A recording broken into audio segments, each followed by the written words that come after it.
Pause the noise. What follows might be what you needed. We've taught machines to see patterns, predict outcomes, and even mimic empathy.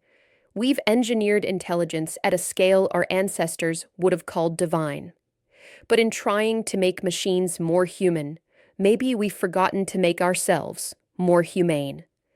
Leadership today speaks fluently in the language of data, disruption, and decisions, but it's becoming dangerously silent in the language of kindness. Strategy may win markets, but kindness wins souls.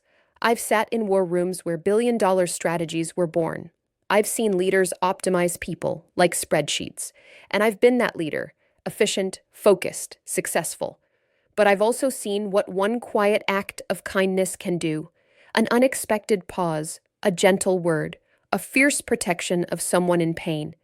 It doesn't show up on the balance sheet, but it shows up in how people breathe around you, a moment I'll never forget. Years ago, a junior colleague made a critical mistake, one that could have cost us a client.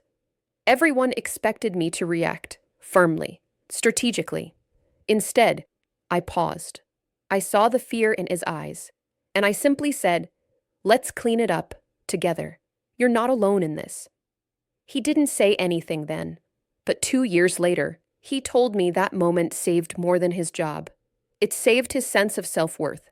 That was not a leadership tactic. That was kindness. And strangely, it became the most strategic decision I ever made. Kindness is not soft. It's a superpower.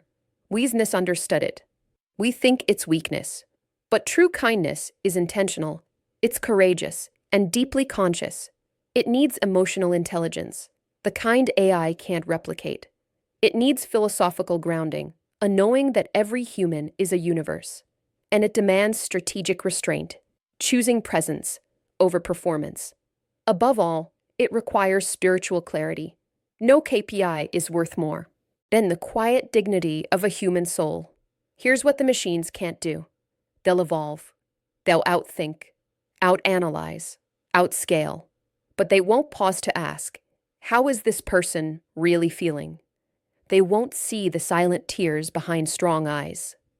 They won't choose compassion over correctness. That's still ours to carry, and it might be the one edge we have left. So what if? What if the next big shift in leadership isn't faster, smarter, or leaner, but kinder? A final thought.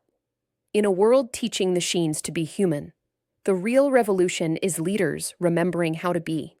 In a world optimizing for speed, maybe the deepest disruption is learning to pause and care. This isn't just a leadership trait. It might be the last true intelligence we have left.